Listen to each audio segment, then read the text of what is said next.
this is Bowen Cairns. And this is Noah Davis from Crazy Flipper Fingers in Portland, Oregon. And we're about to watch the first game of the Papa quarterfinal on Terminator 2 with Roy Wills, Danielle Acciari, Robert Gagno, and Josh Sharp. This should be a really interesting group with 4 players with top tournament experience. Roy Wills comes in as the #1 qualifying seed, and he is one of the few players to have qualified for the Papa Final 16 every year that he has made it to the tournament. Danielle Acciari also has that resume, but this is his first tournament. Danielle won the IFPA World Championship 2 years ago. Robert Gagno qualified for the A Division in his first ever Papa tournament at Papa 12, and he's back in the Final 16 here. And Josh Sharp really needs no introduction. He's been right at the top of the game for almost a decade now. So it really should be an interesting group, and any one of these 4 players could come up big, but also they'll all be battling throughout to try and earn enough points to advance. It's a very tough game when set up even on factory settings, but this one's been modified with fat yellow post rubbers guarding the lock shot, and the center post has been removed. So it's high risk, high reward for jackpots and super jackpots, or slow, steady play for payback time, and it'll be interesting to see which way people go. Alright, first up on the machine is Roy Wills from the Netherlands, and Roy selected Terminator 2. He has a lot of experience playing the game. We'll see how he's going. What does he look like? Looks like he's going for multi-ball, I think. I think we're going to see a lot of people going for multi-ball right off the bat because, within 2 shots, you can be setting yourself up to pick up some really big points and put up an intimidating score. It was a nice backhand there, and another second shot there. Looked good. It's just ticked off. Very nice save, though. It's definitely a tough shot to backhand because it's at the very back end of the play field, and generally a backhand that high on the flipper bat's going to be a weaker shot. And he lost the ball there with that second backhand, then had to flip it away to the right ramp, and a half rejection off the right ramp right down the middle. It's a tough drain because he did make a skillful play, but definitely the consequence of the ball getting out of control. So now we have Josh Sharp as player 2, and he's going after multi-ball as well. Josh certainly has a lot of experience playing Terminator 2 in the local Chicago League. It's one of their favorite games, and he's definitely played in competitions before. What was that? Like trying to post pass and maybe pick it up from the right side? Yeah, since he just saw Roy miss and miss from a backhand, he may have tried that. I think that was it. And he gets it through. A little risky shot there, maybe.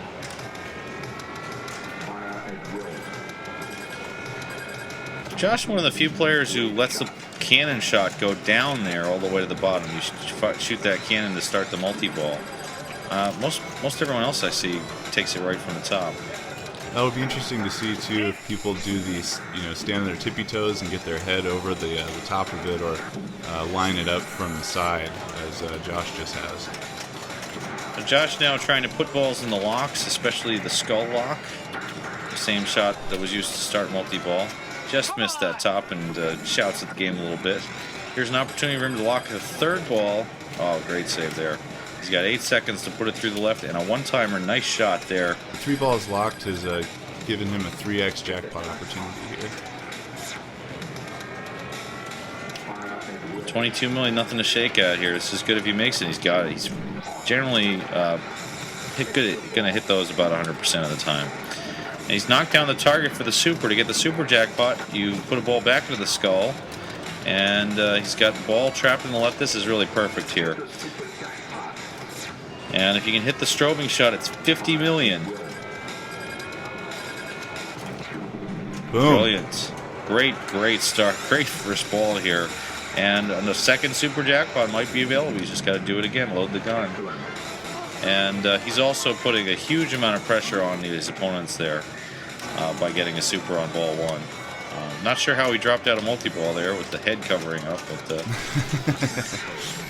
Rumor has it the super jackpot shot on T2 can be found just as the gun starts its turn upward to the top of the playfield. Apparently it varies from game to game, but it'd be interesting to see if we have some other super opportunities for players to pull the trigger at the same place in the gun's trajectory. Yeah, by watching another player get a super jackpot, you get a feel for where it might be when it's your turn to try.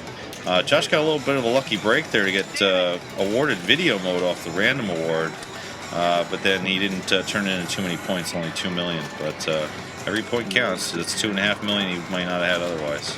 Do you know how many points he gets if he would have completed the video mode? A solid video mode, if you fully complete it, could be worth up to 9 million. So it was pretty disappointing for him only to get 2.3 out of that. And nice recovery there as he had to move back to the flippers to save that ball from going down the middle. On second multi-ball, if you knock down one target, any targets, the skull will be open for the rest of the target hits. So it gets a little easier, but the first shot into that multi-ball has a timer on it. He's back on the multi-ball. Subsequent multi-balls, you need to get 2 targets instead of just a single one, like on your first multi-ball. So it does get more difficult in that regard. All right. There's another way, and Josh drops a little bit of an F-bomb there, but as he should, of course, second multi-ball. Subsequent multi-balls, besides having that timer on the target, also have no ball saver. And so they are substantially more difficult than the first multi-ball. So it was a great job by him to pull a super on that first multi-ball. And there's what you said earlier. He drains off the target. Tremendous ball one here. If your players, well, 3, or if you're Robert or Danielle, you're definitely going to be a little bit, well, maybe they won't be intimidated, but I would be intimidated with a 90 million ball one. I would definitely be intimidated by a 90 million ball one. I'd go, I get stuck with this guy in the group, man. Robert also missed the skill shot off the plunge, which hopefully won't come back to cost him too badly. It can cost up to 3 million. So you lose the million here, but you also lose the opportunity to get higher values on later balls. That was really not a very good ball there by Robert. It didn't seem like he ever got the ball to a flipper. Robert definitely likes to get the ball trapped on a flipper and then plot out a course strategy, and it just didn't come together for him, it seems. This is actually, I think, fairly typical spread on a T2 game. You have one player who's blown it out, and everybody else has less than 2 million points. Danielle got a little bit hosed there, but probably a savable ball there off the right flipper. And it's tough to know actually where the tilts are set. This is the first game in a brand new round. No one's played this game yet. So, no one's really tried to test the tilt either. Yeah, we haven't seen a warning from any players, so we may really see that. And there are definitely some players who would advocate, shake the machine a little bit, even as you drain, just to get a feel for where that tilt is. Roy, second ball, still no real progress. 4.9 million, and although he may at this point even be playing for second, considering where Josh is, so it'll be a tough third ball for Roy. Josh is about halfway to payback time at this point, so it'd be interesting to see if he decides to just keep going multi-ball or maybe pad his already tremendous score with a sort of safer, slower payback round. And he loses another ball off the center target. There's a 2 warning saves to get a feel for where the tilt is. But he's lost both balls off the center target and down the middle. Really not under his own control. So he's played about as well as he possibly could in this game. And also worthy of note that he's got the left orbit shot built up to actually start multi-ball with just 2 or 3 shots, I believe, and skip the lock target altogether. That's a great point. The left loop, the left lane there, will light for awards every time you make the 3 bank in the middle. Here's Robert going for multi-ball, and Robert's trying to make that cannon shot in the middle target, and wow, that was a big miss. A very bad miss, actually. He didn't hit the target bank at all. And unfortunately, a game like T2, some things come down to this point, this piece that is sort of pinball-like in that it's a timed shot, but it's very different from the way the rest of pinball is played out. So if you're very good at pinball and not so good at, say, I don't know, video games or something, you may have some trouble here. Let's see if he does better with a second chance, but it's a tough break that he even needed this second chance. So the timing on this And Robert may also want to next time move his head to a different position, but he's got it. And multi-ball starts. So let's see if he can get some balls locked here. And now he's back to playing pinball, and he's pretty good at that. Robert from Canada, one of the best players, perhaps the best player in Canada. And back at Papa 12, he was playing in B Division, and on the middle of the day on Saturday, decided to switch into A Division. Very rare decision, as he here is going for a double jackpot on the easiest target, the lowest one. He should definitely pick this up just by hitting at the very bottom. Nicely done. And 15 million. Trapped. And he's going for a cradle separation. But, Robert decided to switch from B Division to A with only a few hours to go, and then qualified for A on only 3 tries. Just really amazing play. And just kind of announcing the world, hey, I'm here and I'm damn good. And he's been a force at all tournaments pretty much since then. Double drain there. Bit of a double drain. It's tough there with the kickback on the left not being available. Some players will actually go for those kickback targets on the right to relight, even during the multi-ball, because they know that they want that ball in play. He also had a backhand shot that just, again, was just a little bit too weak to make it up to the skull. It's a good clean shot, but didn't quite have enough to make it all the way back. All right, and in some cases, I see some players shooting the right ramp instead to set up that shot instead of trying the backhand. We saw a player try to post transfer. I think Josh tried to post transfer early on, and it didn't work at all. And a shot can be made to change that angle instead. Here's Danielle, and Danielle from Italy won the IFPA 7 championship held in Minnesota, and really one of the top European players since then. He's relatively new to pinball as far as the variety of games he's played, so there are definitely some games where he may not have as much experience on strategy and decision making, but that just means he has even more room to grow as a player. Do you know if he's more confident on like newer Stern games or more older games? It seems to be a real mix because you kind of catch what you can. Italy doesn't have nearly as many pinball machines in the country as other European countries, or certainly the U.S. and Canada. So it's often it's kind of hands-on learning for Danielle in a tournament situation, and fortunately with the cameras he can see what the other players are trying and try to duplicate it. But he may also play a ton of T2. So there's a few games he's played a ton of and knows really well, and other games he has very little experience on. Nice shot there on the cannon. That's one way you can tell a player's experienced, if they just go right up and make that cannon shot to the middle target. That's consistently in the same spot on T2 every time for the first multi-ball. He's got 2 balls locked here and picked up a nice ball save, actually. Oh, and he looked like he tried to... There's a couple things that may have happened there. One is he may have drained that ball on purpose to take a double jackpot rather than having the ball kick out and then potentially lose the double at all. He may also have been attempting a tap pass, but I think it's more likely that he let that ball go on purpose. Yeah, games that are as new as T2 are virtually impossible to intentionally tap pass on, just because the flippers are so strong. And he's got it loaded up for the super. Great catch there on the left. Nice drop catch. Gives him a chance to go for the super without worrying about the other ball. And he's got it right on the bottom. Yep. Very nicely done. My money would be that he's played T2 before. Oh yes. Now if he can get a second super here, he will pull ahead of Josh Sharp. He's got 73 million. Oh, great shot there to get the target down. And oh, he just barely misses that shot. And that second chance also barely misses off the giant post of doom over there. Oh, tough. Fantastic run. Tough ending to that ball. Great ball. Really solid decision making and solid pinball play by Danielle there.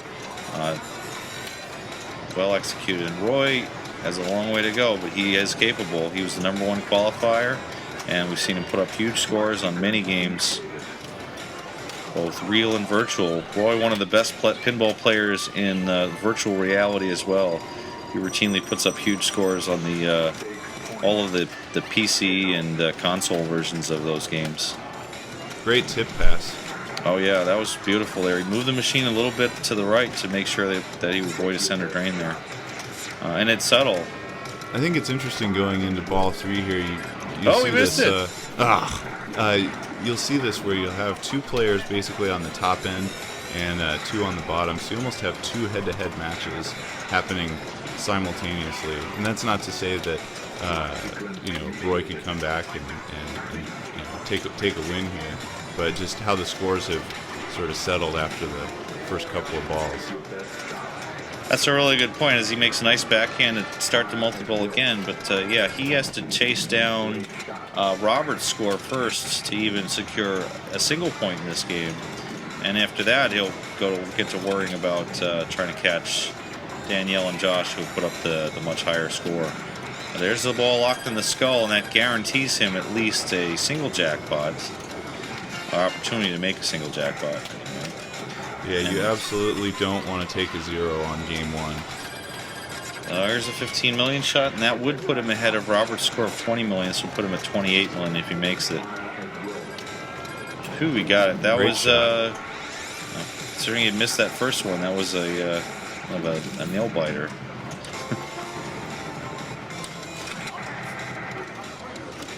That was a great. You notice he looks like he took a sacrificial shot there to try and knock the ball out of the way because it was heading straight down the drain.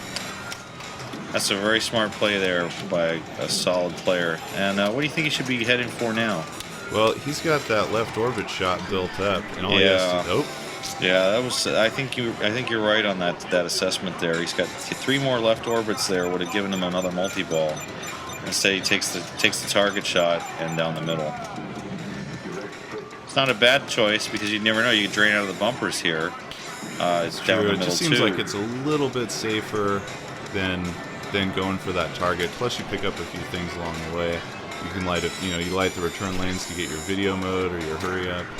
And he's got the hurry up lit on the left and the video mode lit on the right, and a multi-ball if he can make that shot to the. If he can control back again. Multi-ball is ready for him.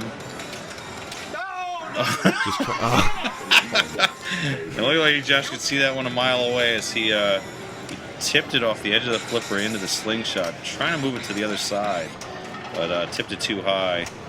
And just over 100 million, so it's a great score, but it's with what Danielle has, it's very makeable. It's going to be interesting.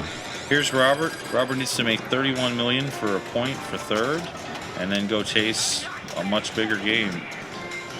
He's got the kick. He still has missing his kickback on the left, so it's risky if he goes anywhere near the left out lane. And he looked like he was going for a database there, which is truly a random award on T2, isn't it? Yeah, I can only, and there it looked like he was aiming to relight the kickback.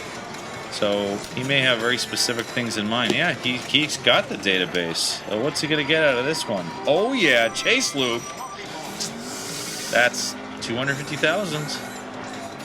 And that could have been a video mode. It could have been a hurry up. Could have been a boat. Oh, shoot. And tough drain there, right off the targets and down the middle. But I do think that Robert really didn't pick a strategy on that ball. He needed multi-ball, or he needed a payback time to try and get 31. I think that one option for him could have been to just go ramps for a while, trying to get to 31, as he wasn't too far away. Oh, well, and here's a hurry up for Danielle. Here we go, a hurry up. Yeah, what I was going to say is, and Robert has a great shot. I mean, I've seen him loop ramps for days, so definitely kind of a surprise that he didn't just try and ramp out there to secure a. To at least secure a 1. Great point. As Danielle goes for the second multi-ball, he's got about another 30 million to chase, and there's a hurry-up going, but it's not going to be worth enough for him. This is the right play for him to be going for that multi-ball. One more target to hit, and he's got it. If he can get another super here, it's over. He may even get it through a triple here. As he's got 1 lock, there's 2. Beautiful shot there. It's looking really good. And if you can put the ball into that left lane, here it is. Oh. Man, tough Tough miss there. And he's not draining the ball on purpose like he did the first time. So that's going to kick out again. And he is trying for the triple here. There's the lock. Now he just needs the database shot. And with 12 seconds to do it, there it is. Perfect. This shot for the game. Danielle will win the game with a shot here. Oh, but it's given him the toughest target to hit all the way at the top. Oh, he was just right below. It looked like he hit the target right below the top one there. Although that shot would have won him the game, it doesn't leave him out of it. He's right back to going for the triple again. He can get a triple. He's got 2 balls locked, and that is rough right there. Draining out of the bumpers. We're seeing some great play here from Danielle, but getting a little snake bit. Having the game give him that top target. It almost looked there like he put a ball in the skull and it didn't go in. I wonder if the target popped up or maybe he just rattled it. And even at this point, a jackpot wouldn't give him the game. It wouldn't give him the game, but he also now has on the left lane multi-ball ready again. The right ramp would give him video mode and multi-ball. So right ramp to a lane there, and he post transfers to the lane, which is also good for giving him the multi-ball, but it doesn't give him the video mode. And well, hopefully that won't matter, because now he has a chance to make a 15 million jackpot here. And I don't know where the score is, but this will put him really close, if not over, if he can make this shot. I think with bonus, this would give him the game. Oh, he missed it again! Oh, the humanity. Oh, man. Well, it could still happen, but this is, again, the importance of this gun shot, which is not really a true pinball shot, but still a skillful play. Just we see it coming in critical in the success or failure of play here, both from Robert and Danielle. Danielle now at 89 million. If you can make a single jackpot here, he also has the opportunity to make a 10 million shot on the left lane. So the left lane would give him the win as well. So if he shoot, there it is. Oh man, he missed that too. And the amount of pressure that he's got on him right now. It's hard to know whether he's feeling any kind of pressure about it or what. I know that Danielle has some really smooth shots, but like they're from a trap. And no, he's missed it again. That's 3 misses to that left lane. And the database could give him something good, maybe even the value there. No, it's another crappy chase loop. But his is 750 at least, and he trains down the left, and he has a very high bonus, but with a hull bonus as well. Be enough. It doesn't look like it's going to get there. It's going to be about 96 million, and unfortunately for Danielle, that's just shy of what he needed to win the game. Josh Sharp winning with 100 million to Danielle's 96 million. And boy, so many opportunities there. What anything that struck you particularly? Oh, I would say that watching that last ball there, I could tell that the pressure was, unparalleled, because it's one of those times when you've got over and over again, I just need to make that one shot. And it just kept eluding him. A single target off on the jackpot shot, or a couple posts on the left orbit. You need to make the shot, and it's just eluding you, and that's tough. And every time it's one last shot, that one shot somehow becomes much more difficult than it ought to be. Like, I made it the last 5 times. Why is this one so hard? Absolutely. And that's the mind game of pinball. So where do we wind up point-wise? So with the win, Josh Sharp takes 4 points.